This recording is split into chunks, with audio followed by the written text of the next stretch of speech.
Olá, tudo bom? Espero que esteja tudo jóia. Trazer uma reflexão aqui do livro do Gênesis, onde que narra que Jacó ele foge do seu sogro Labão. Ele se direciona para Gileade, a montanha de Gileade. E Gileade tem um significado que significa aquele que se envolve. Muitas das vezes nós nos questionamos se Deus ele está enxergando as nossas batalhas, as nossas aflições. E alguns tempos atrás houve algumas discussões em relação teológica, dizendo que Deus ele colocou o homem aqui no planeta Terra e se afastou da criação. Mas nós vamos ver que no texto bíblico em questão, em Gênesis, afirma que Deus ele se envolve, tanto é que o texto bíblico nos afirma e que possamos confiar nesse texto bíblico dizendo que ele se envolve. Isso fica evidente quando Jacó ele se direciona a Gileade e em seguida vai afirmar que também o sogro dele, Labão, ele se direciona para a mesma montanha.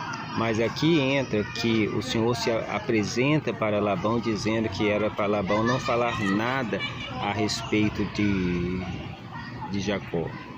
E também aqui, em cima dessa montanha em Gileade, nós vamos observar que é ali que Jacó ele coloca o que tem dentro do seu coração para o seu sogro Labão.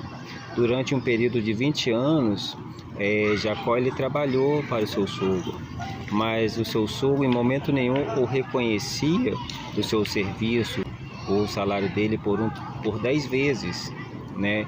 Esse 10 vezes é uma expressão, uma figura de linguagem que diz quantas vezes, né? Foram várias vezes que Labão não cumpriu o contrato a qual havia feito com Jacó. E nesse texto também, em Gênesis, vamos ver que o caráter, né, de Labão, aonde que o próprio Jacó diz que se não fosse Deus intervindo ali naquela situação, Labão poderia muito bem fazer mal, não somente a Jacó, mas toda a sua fazenda ele poderia tomar de volta. Mas todavia o Senhor se apresentou naquela situação tão delicada para Jacó, a qual também o Senhor se apresenta para nós, nas nossas situações delicadas, ao qual muitas das vezes nós achamos que Deus não se envolve, mas Ele se envolve, e louvado seja Deus por isso. Em Salmos 46 diz, o Deus de Jacó é o nosso refúgio e fortaleza e socorro bem presente na nossa angústia.